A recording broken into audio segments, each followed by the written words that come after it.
going to start things off tonight with Strive to Thrive 300. Yeah. We're trying a got the bell bell for thing sound. going. We'll see how that goes. I love it.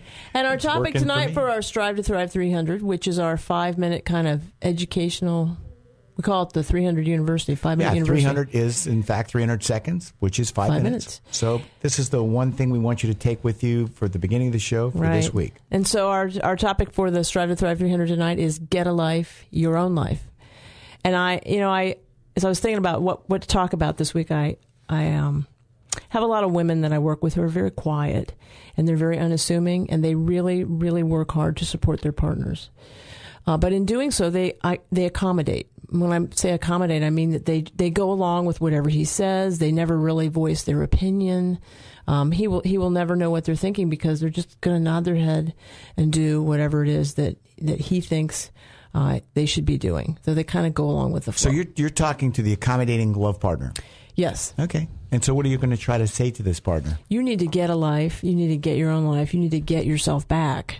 You know, I'm going to speak to you guys, and in particular, you know who you are. You're the overbearing, you're the controlling guys that you take advantage of that loving partner that tends to go with you, that tends to go flow with the go, as they say.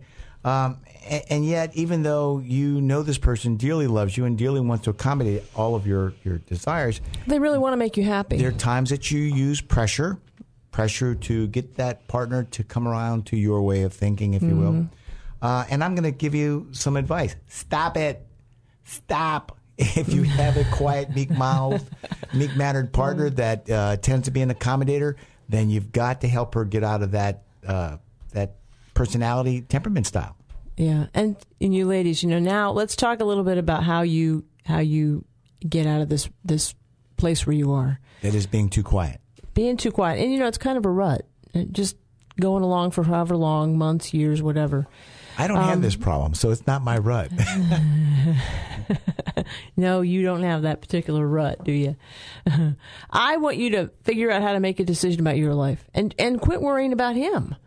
He'll be fine. Trust me, he'll be fine. But isn't that a woman's job? No, it's not. Him? No, it's not. Most of these women, honestly, I hear them and I hear all that they do and I think, oh my God, this is like the superwoman, the supermom who has taken what she was taught back here, brought it forward, and probably works at least part-time or full-time, and still wants to do all the. And I've met your mom, and she's really wonderful. But you know what? I am the mega ultra woman, and I cannot fill your mother's shoes. So let's move on. I'm just telling you my experiences that I see it all around me, also. Mm-hmm.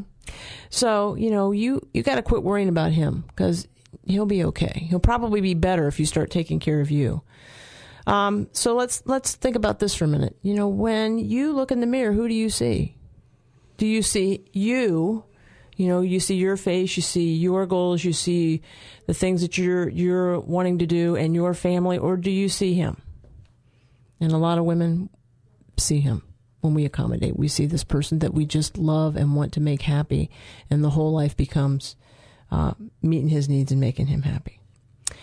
How'd you get here? Well, like I said, we were kind of taught, we may have been taught that. We may have been taught that back when we grew up. We may be trying to meet the expectations the way our mom did it, the way we saw her take care of her dad, and the way she took care of us. And yet life is very different today. When I see personality matchups in couples, I see the extrovert, opinionated male, often attracted to the introverted, not so opinionated, accommodating, sort of I want to make you happy female. Because from the very beginning, she goes along with him. Yeah. And there is a compatibility, unfortunately, where that partner is coercing the male partner is coercing the female partner into that. So you're speaking up for the women. Yes, is that what you're telling me? I am. And you're speaking up for the quiet women that you know through your program. Tell me how, because I don't quite get. Through the women that come to interventions, and from the women that I interact with in my daily life. So you got some suggestions on how to stop this? What are you doing? Yeah. How to get a life? First, stop living someone else's life. You gotta have your own. You gotta develop your own taste. You have to have your own desires. You have to have your own goals. And if you have forgotten what those are, then you need to get them back. And I do say that because I think getting into relationships, you were doing something before. Most of us, we didn't. Some women do leave home and go right into a relationship, but a lot of women were self-supporting and self-sufficient when they got into their current relationship, and they've just kind of stepped back and stopped doing all the stuff that they were doing for themselves. Something else. So you got to get back to doing the things you like. Start learning that you can make the world a better place by contributing. You know, you can improve it. And saying nothing allows the status quo to continue. Saying something maybe brings in some new information, brings in some new ideas, and you may see some change that you may not even have expected. Be able to talk about what's important to you. What do you believe is important? And make demands.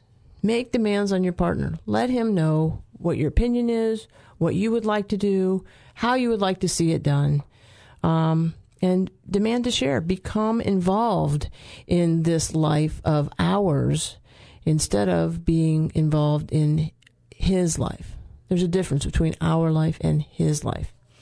And finally, you know, rejoice in the new experience as you shift from a life of him focus to a life of us focus. Those are big words.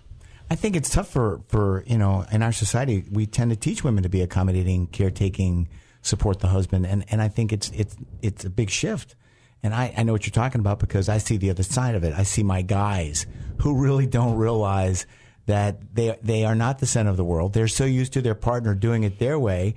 And over time, it's given them a superimposed sense of I am in charge and it's all about me. Mm-hmm. And yet, you know, to your guys that are listening to Carrie, and if in fact you have a partner that's quiet and not experienced in making decisions, I'm going to tell you to think about this, because when you build up your partner and that partner takes a more active participation in deciding where the family goes, then that relationship improves. Because remember, if it's all about me and my reality and I'm not learning from you, then, you know, the relationship becomes stagnant, if you will, because it becomes single person focused instead of a mutual relationship. Right. Okay. Right.